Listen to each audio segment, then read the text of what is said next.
Sir हमारे मराठी में एक कहावत है, बैल गेला आणि झोपा केला, यानी मर जाने के बाद अपन इलाज कर रहे हैं, मरे हुए आदमी को सीपीआर देने की कोशिश कर रहे हैं। लोकसभेच्या हिवाळी अधिवेशनात खासदार विशाल पाटील यांनी मोदी सरकारला चांगलेच धारेवर धरलं। सांगलीच्या अतिवृष्टी, लोकांचे झालेले नुकसान, शेतकऱ्यांचे झालेले नुकसान यावर खासदार विशाल पाटील चांगलेच आक्रमक झालेले पाहायला दिसले।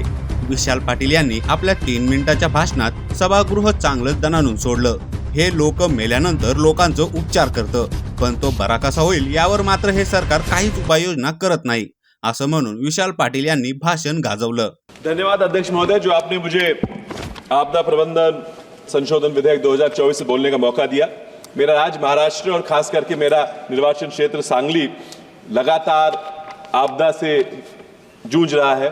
बाढ़ हो, अकाल हो या अतिवृष्टि से होने वाला नुकसान हो, सो इस विधेयक से हम बहुत आशा से देख रहे थे, कुछ इसमें से बहुत होगा, लेकिन दुर्भाग्यपूर्ण बताना चाहता हूं कि थोड़ी निराशा इस विधेयक के बारे में हुई। Sir the devil lies in the detail. Sir अगर इस बिल को देखा जाए तो केंद्र सरकार चाहती है कि सारे राज्य हमेशा हाथ फैलाते रहे केंद्र शासन के सामने।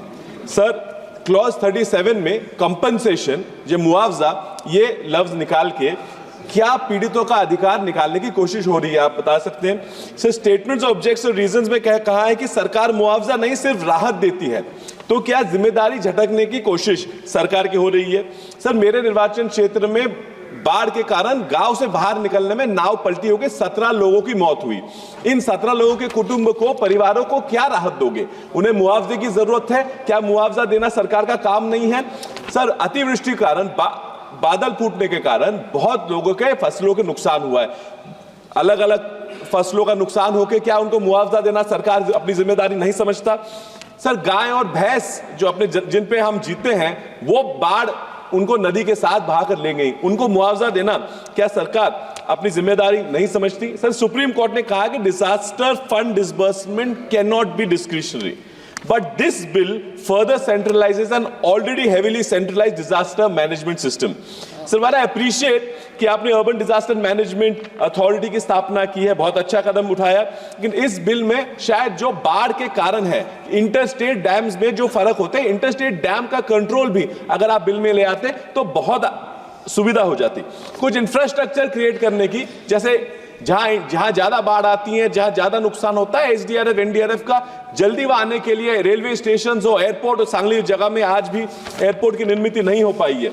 सर आई बिलीव, अभी भी बहुत लोगों ने बताया, prevention is better than cure, और 15वें वित्त 15th फाइनेंस कमीशन बताया गया कि कम से कम 10% निधि, फीसदी निधि राज्य शासनों ने डिजास्टर के लिए रखना चाहिए। ये सर कॉमन पूल का पैसा है, और कॉमन पूल का पैसा करने के लिए अगर ये आज तक हो जाता तो शायद अपने बहुत फायदा हो जाता। सर हमारे मराठी में एक कहावत है, बैल गेला आणि झोपा केला, यानी मर जाने के बाद अपन इलाज कर रहे हैं, मरे हुए आदमी को सीपीआर देने की कोशिश कर रहे हैं।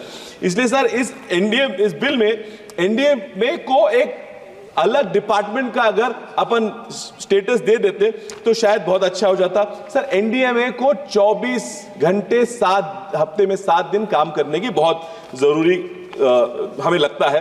सर यहाँ वाइस चेयरमैन का अगर एक पद निर्माण हो सकता था तो शायद वहां पे स्वतंत्र लीडरशिप वहां अपन निर्माण कर सकते थे। सर एनडीएमए में 3-4 ही सदस्य काम करते, जो पहले 6-7 सदस्य हो गए सर, ऑलमोस्ट 6-7 सदस्य काम करते थे, इसलिए एनडीए में फाइनेंशियल एडमिनिस्ट्रेटिव पावर तक यहां नहीं दिख रही।